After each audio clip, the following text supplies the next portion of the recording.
Tonight, Coffin Bay's oyster industry shut down over a suspected viral outbreak. And our region's doctors calling for more clarity over South Australia's COVID roadmap.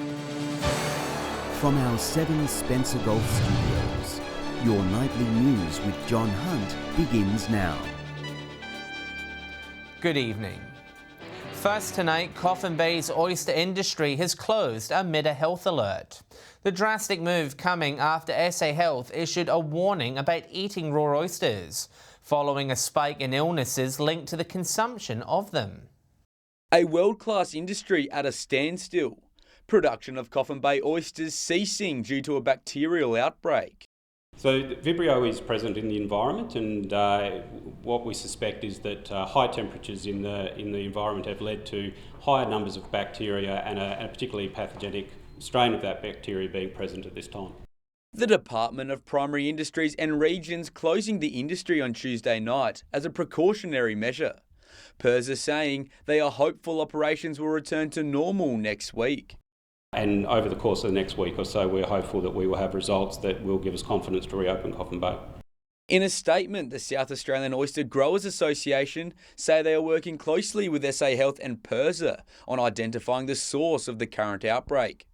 Also saying growers take food safety seriously and operate in line with strict government food safety standards. PIRSA thanking the association for their support. They understand that it's necessary to take this precautionary approach while we establish what the cause is, and farmers, as I said, have been very supportive in ceasing their harvesting operations. The primary industry body also reminding people to keep their oysters refrigerated. The important thing from our perspective is that the oysters are kept cool, both post-harvest and once you have them at home and they're shucked, they must be kept in the fridge. Dylan Smith, 7 Spencer Golf News. An elderly man has died after a suspected drowning at Port Lincoln yesterday afternoon. The alarm was raised just before 4 p.m, with police called to the marina after reports. An unconscious man was pulled from the ocean and onto a boat. Police say the man, aged in his 80s, was unable to be revived, despite the efforts of those on the boat. Port Lincoln Police will prepare a report for the coroner, and the incident is not being treated as suspicious. Broken Hill has recorded one new local COVID case today, who is a close contact of another person. It brings the total number of active cases in the region to 28. The Far West Local Health District says all active cases are currently in isolation. New South Wales has high vaccination rates, but we do need to remain vigilant and increase their vaccination rates as soon as we can. Sewage testing has also found traces of the virus in South Broken Hill, Wilcannia and Dareton. Once again, New South Wales Health is urging anyone who has symptoms to get tested as soon as possible. Meanwhile, South Australia's peak general practitioners body is calling for more clarity from the state government ahead of the borders reopening next week. The RACGP wants to know what role doctors will play in the new COVID roadmap. A clarification to ensure the Spencer Golf's general practitioners are prepared for a reopening of society. The RACGP SA branch asking the Health Department to provide further details on how doctors can take care of patients once case numbers spike. This was never intended as a criticism of the roadmap. It was more, as you say, a call for clarity for GPs to know exactly what it's going to mean for them when the states do open up.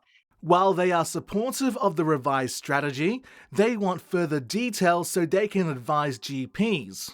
In addition, they want more funding for the purchase of appropriate PPE and a clarification of definitions. We need clarity on what's going to be defined as a close contact for a GP, what's going to be a Tier 1 exposure, and what that's going to mean in terms of shutting our practice doors.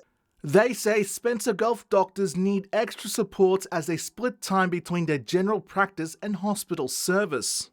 Protective equipment vital to ensure best practices. They'll need full protection if they are seeing COVID positive patients in the hospitals and in the emergency departments, so as not to bring an exposure back to their own general practice patients. In a statement, an SA Health spokesperson says GPs play a central role in the strategy and has established clear pathways for people to seek treatment. South Australia is due to reopen its borders by next Tuesday.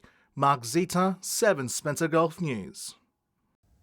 The Port Augusta Lions Club is a step closer to better equipping this city's hospital, acquiring a large grant from the Honda Foundation. The generous funding will help their bid to purchase a much-needed biopsy machine. Teaming up to fight back as a community against cancer. We feel that our funding can support those local hospitals and those local charities and those local communities. So it's just a vital piece of the work that we do to give back to rural communities. The Honda Foundation providing $50,000 to co-fund Port Augusta Hospital's acquisition of a new prostate cancer screening machine. The new donation in addition to the funds already raised by the Mailbag Foundation and Lions. Yeah, look, I think the connection to the postie bike run is really nice. You know, obviously Honda is famous for the postie bike.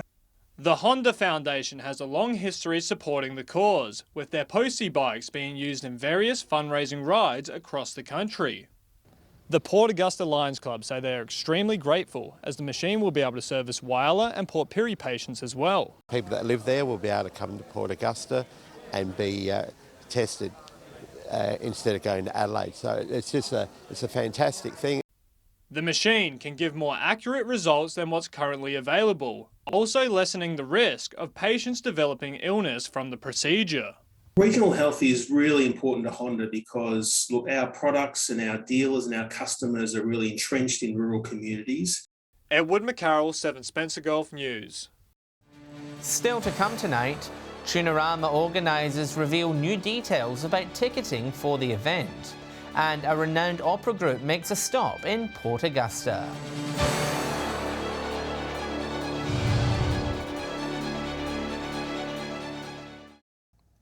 Welcome back. Mid-North landholders are being warned to be on high alert for the invasive weed Ngura burr. The noxious pest plant poses a biosecurity threat as it can inundate pastures and contaminate wool. Through the production of small spiny burrs, the plant can spread quickly to neighbouring properties via stock and transportation. Remaining dormant during winter, residents are urged to be on lookout for germination during summer. For more information, head to the Northern and York Landscape Board's website. Broken Hill is in line for state government funding to be given to border communities impacted by COVID lockouts. Council will receive $90,000 of funding from a $3 million pool, despite New South Wales never recognising Broken Hill as part of its border bubble. The grants are intended to support sections of the community which have been particularly impacted during the pandemic, including Indigenous and senior citizens and people living with a disability. Organisers of next year's Tunarama are calling for applications from the event's community market stalls. The event will look a little different, however, with tickets also needing to be purchased to help comply with COVID regulations. Getting closer to welcoming back Tunarama to Port Lincoln. Organisers busily preparing for the popular event's 60th birthday. Yes, we are. We're very excited. We really wondered a few months ago whether we'd get any festival up at all. So fingers, toes, eyes, legs crossed, everything crossed. Local arts and crafts people are invited to apply for the community market stalls on Centenary Oval. We've got a lot of interest in it, but we really want people from this region to get involved, and we will help you as best as we can to get there. Tickets to the Quest Story, the Best of Air dinner and the Blessing of the Fleet also on sale. The Quest Story giving guests a snapshot of the event's history over the 60 years. I keep telling people it's the one to come to see your nan when she was 19 in a bikini, because I reckon that'll be what you'll be laughing at. To help comply with SA Health guidelines, rides along the foreshore and Centenary Oval will require a ticket to enter. Organisers saying these tickets will be free to purchase. Those tickets will be available in early January. And again, keep checking back at the Tunarama website because this stuff changes pretty regularly. Event organisers acknowledging next year's instalment will look different to previous years. Miss Intini thanking the community for their support. But the community is being really, really supportive of what we're trying to offer, and we really are doing the best with what we have. Dylan Smith, 7 Spencer Gulf News. Australia's busiest and older opera touring company is hitting the road once again. For the first time in more than 2 years, performers from Co-Opera have ventured outside of Adelaide to perform to lucky crowds in Port Augusta. These performers know how to sing their hearts out. Oh, moon, burn bright, and make this endless day, endless night, tonight, tonight. We're a touring opera company based in Adelaide, but we've come to Port Augusta to tour a children's opera that's called Listen to My Story. The Co-Opera cast is bringing their new show to various schools across the region. It's such a beautiful opera that we were really keen to create a story that showed kids what opera could be and how opera relates to their lives. To be able to go into especially these smaller cities and schools that don't necessarily ever get to have this kind of opportunity, to see their faces light up when we all start to sing and start screaming at them is just one of the most exciting things in the entire world, I think. The performers say the students are taking a great interest. Well, look, we get a lot of kids that afterwards say, oh, I want to be an opera singer now, I want to be an opera singer. So for us, that's good enough. But it's not just for the kids. Co-Opera will also share an evening of song in the Lee Memorial Theatre. Audiences will be treated to numbers from musicals like Carousel, Phantom of the Opera and West Side Story. For the evening concert, that's when we really kick in, and all of the artists that are used to singing in bigger stages, bigger halls, they have an opportunity to then present what they would normally be doing on the main stage. Edward McCarroll, 7 Spencer Gulf News. Stay with us. The owner of the Wireless Steelworks wins a prestigious award, and the Hippie program holds its latest graduation ceremony.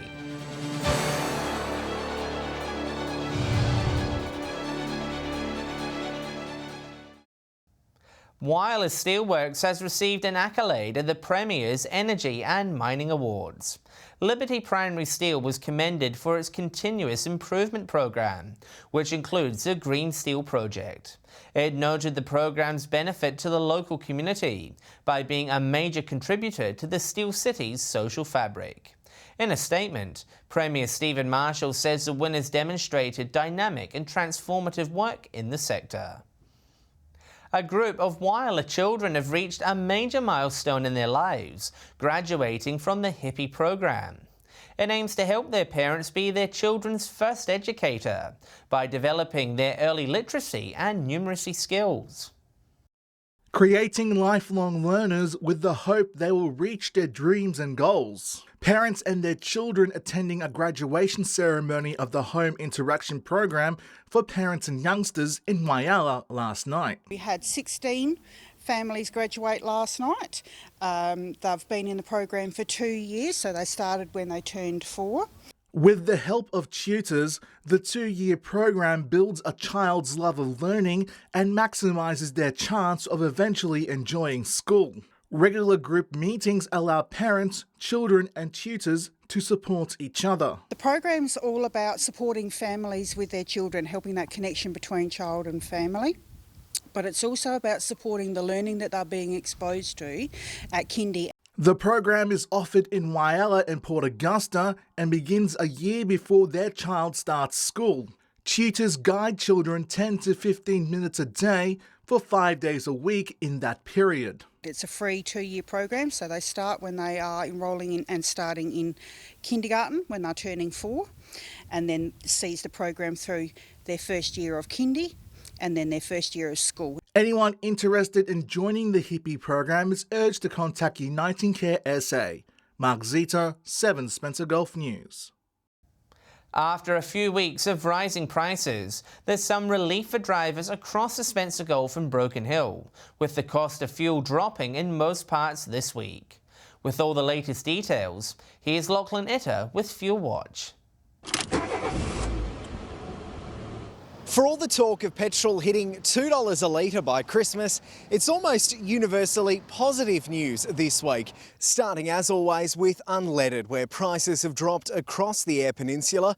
Port Augusta is the big winner, down almost a cent to $1.68 a litre. That is the largest drop we've seen this time around. Port Lincoln is the cheapest place to fill the tank, a drop of around half a cent there. And the last green arrow is awarded to Whyalla, a change of 0.1 of a cent, so still around $1.66 a litre. Other end of the spectrum, and it's Broken Hill drivers who are stuck with the only price increase, up less than half a cent to $1.75 a litre. Prices remain stable across the York Peninsula, $1.64 in Port Pirie and slightly more in Kadina. If you're planning a weekend in Adelaide, fill up there. Prices averaging $1.60 a litre, so around the bottom of the cycle. Over to diesel, where the pattern largely continues though with larger decreases in costs. $1.61 in Port Lincoln, so comparatively good prices there, down almost 2 cents a litre to $1.65 in Whyalla. Similar changes in Port Augusta, where you'll pay $1.62. Broken Hill has seen a drop here. Really, it's just a blip on the radar, and we're still around $1.70 a litre. Port Pirie and Kadina, once again unchanged, both $1.60. Diesel may be cheaper in our region than in the city, so as always it pays to do a little bit of research before popping the fuel cap. Bringing things home with auto gas, and while prices do remain high, only one area has seen things change, and that is Kadina. Gas there nudging $1.18 a litre, putting it around middle of the road. Broken Hill has one of the cheapest prices at $1.13 a litre, the same as Whyalla. Both of those towns only bettered by Port Lincoln, where you'll pay $1.08. Port Augusta and Port Pirie are the places to avoid topping up the tank if you can, both sitting either around or above $1.20 a litre. Prices in Adelaide are on the way up, but still the better option at the moment. Now remember that these prices are the regional averages and do not reflect any one particular outlet. And if you do spot unleaded, diesel or auto gas cheaper, be sure to let us know on our Facebook page. Stay with us after the break. One of Australia's most well-known bands coming to Broken Hill. And we'll have the weather details with Alex Sykes.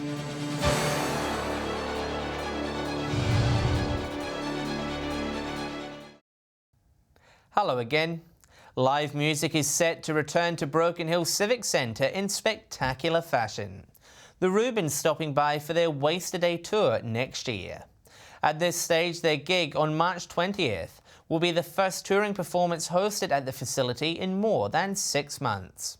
The centre was used as Broken Hill's main vaccination clinic throughout lockdown and has only recently returned to normal operation. Tickets to see them will be released on Tuesday. Time now to take a look at what we can expect weather-wise across the region as we begin heading towards the weekend. With all the details and latest forecasts, it's good evening this Wednesday evening to Alex Sykes. Thanks, John. Well, it was mainly fine across the Gulf today with hot and cloudy conditions. I hope you all made the most of it as it's not set to continue this week. More detail on that in just a moment. Let's first take a close look at today's conditions. From 3 p.m. today, Whyalla was 30 degrees, Broken Hill was sunny and 26, and Coffin Bay was 28 degrees. Looking further out now, Port Augusta was 29, Port Pirie, Kadina and Cleve were all 30 degrees, Woodner was 32, Clare and Adelaide were both 25 degrees. Port Lincoln was 21. Taking a look at the satellite image now, patchy cloud over the coasts and southern South Australia with a trough is not causing rain. Skies are largely clear in other areas of the state due to a high pressure ridge. Moving on to tomorrow's weather outlook now, and we'll start with the Gulf waters. East to northeasterly winds 15 to 20 knots, seas 1 to 1.5 metres, and south to southwesterly swell 1 to 1.5 metres. A marine wind warning is also current current for South Australia. Port Lincoln becoming cloudy tomorrow and 25 degrees. Cleve similar conditions with 31, and Woodner will have a shower or two, also 31 degrees. Whyalla to reach 33. Port Augusta will have a shower or two and will reach a top of 36 degrees.